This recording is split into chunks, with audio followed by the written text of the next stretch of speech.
Neil, we've got a lot to talk about tonight. Yeah. A lot of subjects. Science is a big thing. But I want to start off with, this is not a bribe. I want to start off with... Plus these chairs, I see myself sliding. No.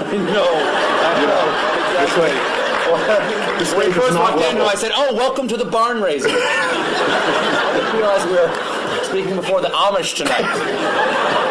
Now it's going to make it tough to talk about science and technology. All right, Neil, I want to start. I want to start in a broad way. Are you tweeting now, or are you actually trying to interview me? No, I'm just looking at photos of myself. Get a little work done. I need a little freshen up. Now, let me ask you a very basic question. Science, from scientia, Latin, meaning knowledge. I didn't take Latin, but I'll take your word for it. Is it better to know or not to know? I think, well, my blunt answer is it's better to know. All right. But that is debatable, though. Well, I said it's my answer. Yeah. I mean, somebody else might have a different answer. For instance, Oedipus might have a different answer. Yeah, I mean, I think... Is knowledge always a good thing? I have to say yes. Why? Because it empowers you to react and possibly even to do something about it if something about it needs to be done. Okay, but who we are is what we know, right? Part of who we are is what we know. And our identity is often based on how we see the world. Yes, and our personality for sure. And if we learn something that does not jive with how we think about the world, won't we have to re-examine who we are? Yeah, it could mess you up. Yeah. Once again, I'll go back to Oedipus. He plucked his eyes out rather than know anymore. Yeah, well, people back then, they did stuff like that. Yes, people back then, not people today. So I think there are people who would not know, who would rather. I remember the old days. I don't know if it still happens. A doctor would find out if you had cancer, they wouldn't tell you. They wouldn't tell you. Give it to me straight, Doc. Yeah, and why would you even have to say give it to me straight unless there was a day when they didn't give it to you straight? If I have 5 years left, I want to know I have 5 years left. Because I'm going to do something different in those 5 years. Neil, yeah? I have some terrible news. But there are some people who don't want. There are some people who don't value science. And if they don't value science, are they valuing ignorance? Yes, but I will not pass judgment on them. What I will say is, if they are at maximal comfort in their ignorance, fine. Except that they will not be the participants on the frontier of cosmic discovery. They will be disenfranchised. Hello? Hello? I'm sorry, I've got a phone call. Hello? Sorry, I have to take this. Hello? My mic isn't working? Hello? Now who's in control? So they won't be in control of the next participant. No, they won't. Not only will they not be on that frontier making any discoveries, they're not in a position to enhance their life for having access to those discoveries themselves. Can knowledge ever be a bad thing? I don't think so. What about actions that knowledge takes us to? Do you think that Oppenheimer, when the bomb went off, and he said, I am become death, destroyer of worlds, do you think he perhaps questioned for a moment whether the knowledge they achieved that led to the creation of the bomb perhaps should have been left undiscovered? Do you know what he said in response to those kinds of questions? Yes. He said, because people said, have you usurped the power of God? Have you? And he said, if God didn't want this power to be there, he shouldn't have put it in the atom in the first place. Kind of an interesting point, I think. What are we saying is that the world is accessible to us. So would you say, don't smelt the ore and make iron and make a sword out of it because you could cut yourself? Back then, that's the counterpart statement from the Iron Age. And if you were around back then, you'd be sitting in this chair saying, don't make the sword, because you'd unleash evil on the world. Okay, I'll step back from don't make the sword. How about don't lick the flagpole in February? Yeah, You will learn something. You will learn something, but at a price, Neil. that'd be data. It's a data cost. It is. Yeah. There is a data cost for that, isn't Yeah, it? yeah. Also, Adam and Eve. They ate of the tree of knowledge of good and evil, Yeah. and they paid a price. Yeah. So God does put things into atoms He doesn't want us to know about. However, I think Yes? I don't want to blame the knowledge. I want to blame the behavior of people in the presence of the knowledge. So maybe we need better knowledge management. Do you think that scientists go? You can applaud him. He's the hero. Well, how about this? Do you think that scientists should be allowed to do anything they can? I heard a big no over there. What do you think of the portrayal of scientists in movies?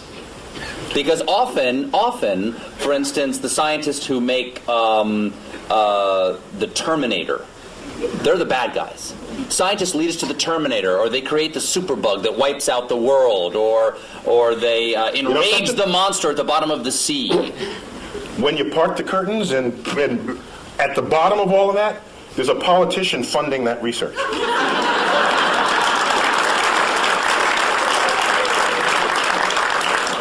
So scientists don't lead marching armies. Scientists don't invade other nations. Scientists, yes, we have scientists who invented the bomb. Yes, but somebody had to pay for the bomb, and that was taxpayers. That was war bonds. There was a political action that called for it. So everyone blames the scientists. We are collectively part of a society that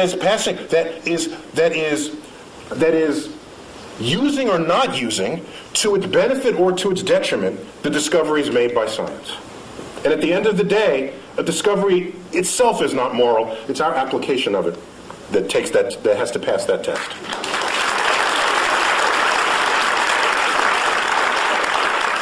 Would you agree that there's a distrust of science on a certain level in our country? I mean, unless it's, going to grow my hair back. Yeah, Science... Or do other things to your anatomy, yes. Right, exactly. Yes. Science, exactly. Yeah. Science, I've gotten those emails. Science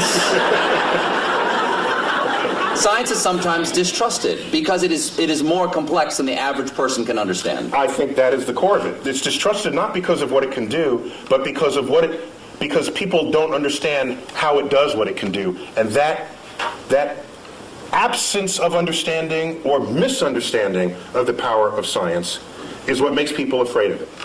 And so I remember back when they first split the atom, shouldn't split the atom, or shouldn't, you hear this at every discovery that happens in science.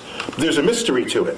For example, irradiated foods, in France they call it frankenfood, all right? Which is kind of a cute word when you think about it. Yes. But it makes food last longer, and you're healthier for it, you don't get sick from it. And so from it turning bad. In fact, NASA does it all the time. NASA can make a slab of meat. You wouldn't necessarily put this in your refrigerator, but NASA can make a slab of meat that'll last 30 years. I tasted it. And? Delicious? No, it was, there's some restaurants' food reminds me of what that tasted like. But I'm just saying that just because you don't understand it doesn't mean it's bad for you. Go figure out how it works. That's why we need a scientifically literate electorate, so that when we go to the polls, you can make an informed judgment. And you can draw your own conclusions rather than turning to a particular TV stations to have your conclusions handed to you. Now, Arthur C. Clarke. Comedy Central accepted. Exactly. Okay. You know Arthur C. Clarke's famous dictum about sufficiently advanced technology. Yes, it is. Arthur C. Clarke had several laws of culture and the world, one of which was any sufficiently advanced technology is indistinguishable from magic. So, if something gets too complex for the average person to understand, it's magic. It's like magic. And you have powers that I don't trust, because I don't know what you're going to do with it next. Whereas if you understood how it worked, you'd say, hey, give me one of those. I mean, that's how that would work. That's how that plays out. Do you think that's where the debate over I think that's where the debate over evolution and creation science comes, is that the complexity of evolution is so grand that it is hard to conceive of how the incremental changes come. And once something becomes so complex that I can't understand it, there's nothing between that and God saying, let it be. Well, one of the beauties of evolution is that that complexity does not come about from complex ideas. The ideas are actually quite simple. And you can show on a computer how those simple forces can generate complexity given enough time and enough variation in environment, which is just what the history of the Earth supplies. So science literacy is an important part of what it is to be an informed citizen of society. Let's get away from our understanding of science, or lack thereof, and get to science itself. Okay. Okay. I'm with you. Here's a transition from talking about us mixing science and religion and getting back to science. Mm-hmm. God is truth, people think. Mm-hmm. Okay, some believe God is truth. Truth is beauty. Is there anything in science to you that is beautiful? Or rather, what is the most beautiful thing that you know of in science? E equals MC squared. Really? Oh, it's awesome. It is. So that equation doesn't just have a great publicist. It's actually... Because everybody knows it, but also everybody knows Coke. It's like the Coca-Cola of science. Yeah, you learn E equals MC squared before you even know what any of those symbols mean. You hear it in elementary school. It's a gorgeous thing. It's what is beautiful about E equals MC squared? First of all, tell everybody what all the pieces mean. Well, E stands for energy. M is mass. C squared is just the speed of light squared. That's just, ignore that for the moment. The thrust of that equation is that energy and mass are equivalent to each other, which means you can transmute one into the other and back. What makes it extraordinary is that that hardly ever happens in our everyday lives, yet it's going on all the time in the rest of the universe. And so we're in this little pocket where E equals MC squared is not visible. It's not visible. It's not happening in our lives. No. But if it did, the world would be really different. Light coming from that bulb would all of a sudden pop into a particle, and the particle would combine and pop back into light again. Would it hurt? It can, yeah. It would sterilize you. There's a lot of, the kinds of particles that would do that they would sterilize you, yeah. That'd be bad. I've had my kids. Yeah. So it goes on in the center of the sun. It went on at the Big Bang. It goes on throughout the universe, wherever it's hot and heavy. But what is beautiful about it to you? It's simple. It's simple, yet it accounts for hugely complex things. And for me, that is where the beauty lies in the truth. No. If I had to give you a complex theory to understand a complex phenomenon, send me home. Because what's the point? Now, there's no tablet in the sky that said it had to be simple to end up being complex. It's just a remarkable fact about the universe. So why not celebrate it? The fact that pi, right? Let's say the numbers together. 3.145926. We got a few. That's pretty good. That's a nerd fest. We got a geek thing going on over there. Not bad. The fact that you take a circle of any size, a circle the size of the universe itself, and divide it by its own radius, and you get that number, that's beautiful. I have to pause, and I get misty thinking of this. I'm sorry, that's just another one, that the atoms and molecules in your body are traceable to the crucibles in the centers of stars that manufactured these elements over its lifespan, when unstable, on death, exploding its enriched guts across the galaxy, scattering it into gas clouds that would ultimately collapse and make a star and have the right ingredients to make planets and people. Which means we are part of this universe. As I've said many times, and this goes back, not only are we in the universe is in us. That is a profound concept. And I think it's the greatest gift that astrophysics gave culture in the 20th century. There's a research paper in 1957, and I say that because one of the authors just died, like 2 days ago, Jeff Burbidge. Burbidge, Fowler, and Hoyle. One of the most famous research papers that no one ever heard of. You know why, I think? because it had 4 authors, not just one, and it took a decade to figure out, and it wasn't just somebody burning the midnight oil, so it doesn't lend itself to poetry or screenplays, because it's a collaboration, so nobody wrote about it. But we knew that we are star stuff. We knew that we are stardust at the middle of the 20th century that connects us to the universe like no other fact. That's beautiful.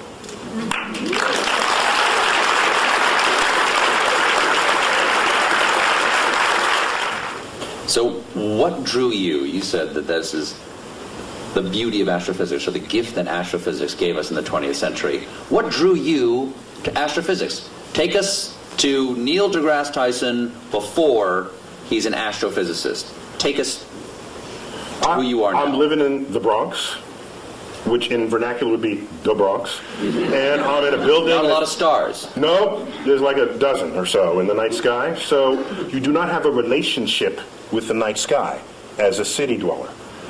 And my parents, I have a brother and a sister, they would take us to, each weekend we'd go to visit museums and other sort of cultural things in the city. And one of those weekends we went to the Hayden Planetarium, the local planetarium, the one right there in Manhattan. And you sit in the chair, and the lights dim, the stars come out, and I said, "Oh, that's a nice hoax, you know. That can't be real. I'll enjoy it while there's it, but that's fast. They think there's that many stars up there. Like, what kind of? Are they pulling my leg?" And a couple of years later, I go out to Pennsylvania in another trip that we took, and I looked up at the night sky, and what persists to this day, and what is an embarrassingly urban thought. I look up at the night sky from the finest mountaintops in the world, and I look up and I say, "It reminds me of the Hayden Planetarium." It's embarrassing.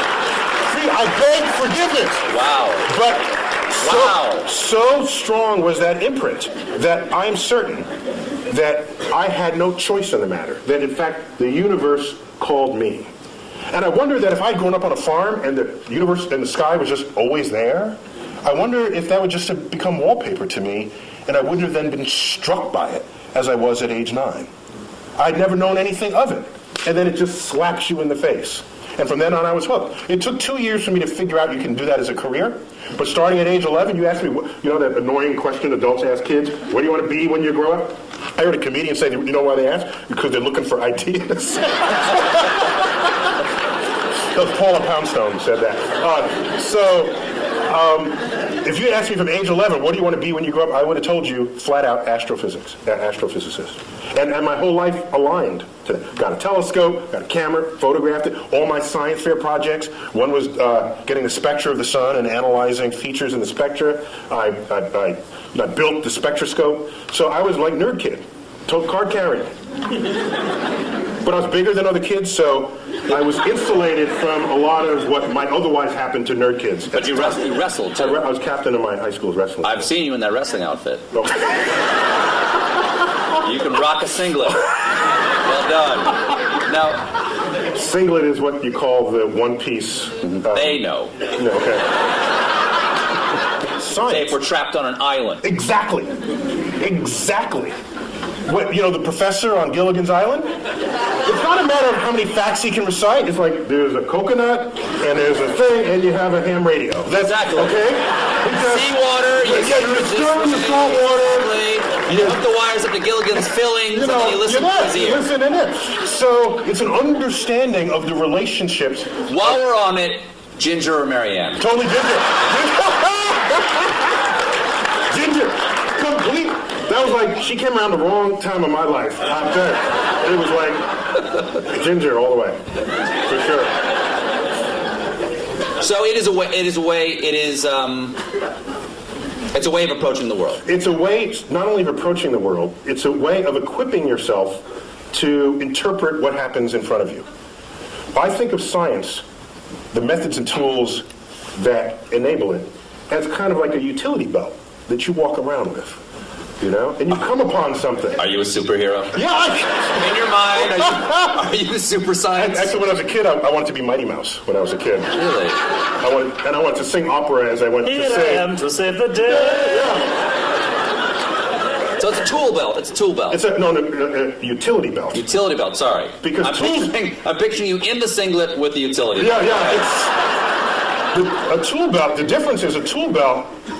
if you have a hammer, as they say, You can hammer in the morning. you Yes. can hammer in the morning. If I had a hammer. The problem is, if you start wielding a hammer, then all your problems look like nails. And maybe they're not. Maybe it's more subtle than that. And so your toolkit has to be able to morph into what is necessary for what it is that you confront at that moment.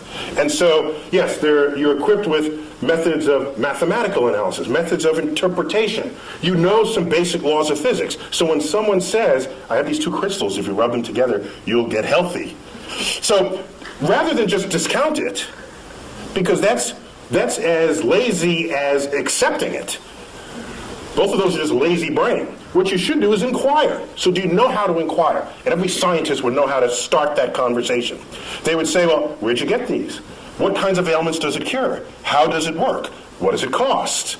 Can you demonstrate that it works? And you go through this whole, and at the end the person's in tears because they weren't prepared for that level of questioning. And so science literacy is vaccine against charlatans of the world that would exploit your ignorance of the forces of nature. Neil, if you don't like the crystals I gave you, you can just say it. And they're not working for you because you don't believe.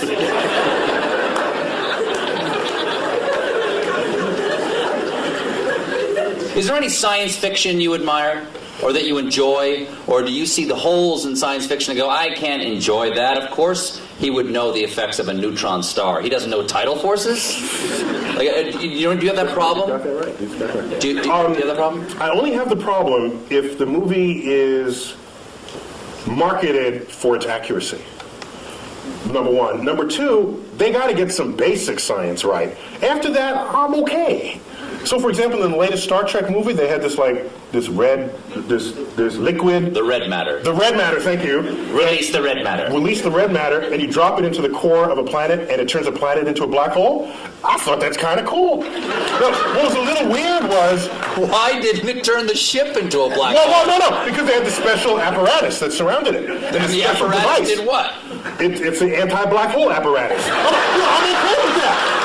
See, I was not losing sleep. That didn't bug you? Over what held the black hole. I didn't have an issue with that. But oddly, what I had an issue with was they needed this drill, which is a very cool kind of, that was the coolest thing I'd ever seen. Exactly. A drill that would drill to the center of your planet, and they dropped I'd say, if that would turn a planet into a black hole from its center, it surely would turn into a black hole from its surface. So you just drop it on the surface. What would Kirk and Sulu fight on? I know, right. They had to fight on the platform. So I'm okay. I got angry with Jim Cameron about Titanic. That's how I got angry. Did I tell you? I didn't tell you the story. You did not. Oh, no. Can I? I've never seen you this angry before. Hold me back. I can't wait to see what you have to say about Avatar. So, Titanic, you may remember, was marketed as a film of high accuracy because Cameron had funded this submersible to go down and it checked out the staterooms and the wall sconces and the china patterns, and so they reproduced that to detail. And so here they recreate the ship for the movie. Can you double check that? No, because he had the submersible. You just have to trust him, okay? No, you got to trust him. So now, the ship sinks, yes. Right? Did I give away the... Well, you see the movie yet? I'm sorry. Okay, so the ship sinks. I do, I remember. You remember that, okay? Very sad. And it's Kate Winslet on the flow. Remember that? And yes. she's delirious. This isn't the scene where she's naked. Oh, sorry. Go on, she's dressed. Okay, go ahead. No, she's on the flow, on the whatever, the plank, and all right, she's looking up. We know the day, the time, the weather conditions, the longitude, the latitude. We know all of this about the sinking spot of the Titanic. There is only one sky she should have been looking at, and it was the wrong sky.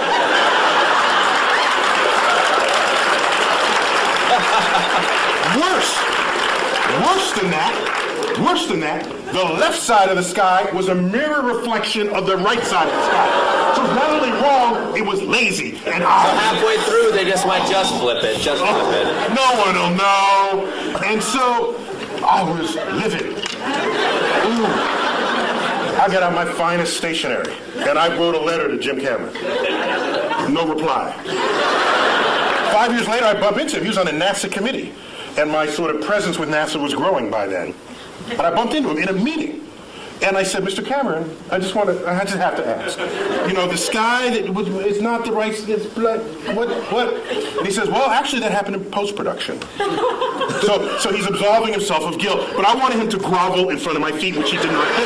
Now, wait. So I was angrier after that. Later on, Wired magazine honors him for Discoverer of the Year, Explorer of the Year, and they want to hold their party at the Rose Center for Earth and Space. You don't come into my house and get the sky wrong. Okay? Is my microphone working? Or did it fall? You're loud enough, you don't need a microphone. There we go, it fell down. Can you hear me now? Mine, yes. Okay. So, he's in my house. And as a courtesy, they extended me an invitation to have dinner with a small group of them after this award ceremony. So I said, yeah. So, we go to dinner. There's 6 of us at the table. The wine is pouring. So, I said, Jim, I don't know if you remember, but I brought this up some time ago about the sky, and I wouldn't be so upset, except that everything else you boasted was so accurate. And we can't even check how accurate that is, but anybody can spend $50 for a planetarium sky program and look at the sky and know that you got the wrong sky. What gives? And you know what he said? He said, last I checked, worldwide, Titanic has grossed $1.3 billion. Imagine how much more it would have grossed if I got in the sky right.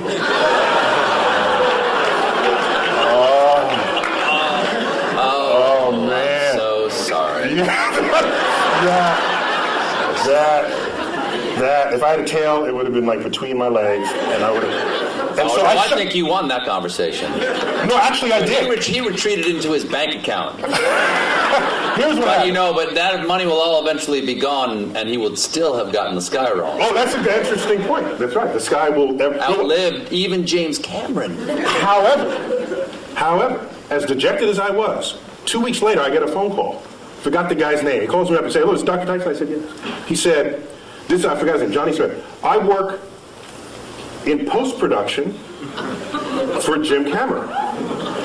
He is releasing a 10-year director's cut anniversary edition of the Titanic and will be adding new footage from the deck. And he tells me you have a sky that he can use.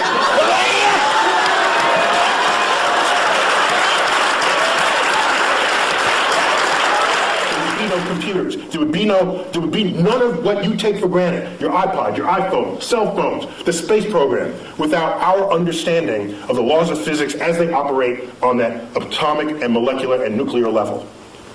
And so the chemist has no understanding of the periodic table of elements without quantum mechanics. To them, it's just a list of elements. Quantum mechanics tells you why this column is there, and that's there, why this mates with that, and why that makes a molecule with that. That's quantum mechanics, and it's unheralded. You ask me, is there any discovery that has changed how we live? It is quantum mechanics. And I make this point because I'm ready to... Today you hear people saying, why are we spending money up there when we got problems on Earth? And people don't connect the time delay between the frontier of scientific research and how that's going to transform your life later down the line. All they want is a quarterly report that shows the product that comes out of it. That is so short-sighted that that's the beginning of the end of your culture. So it's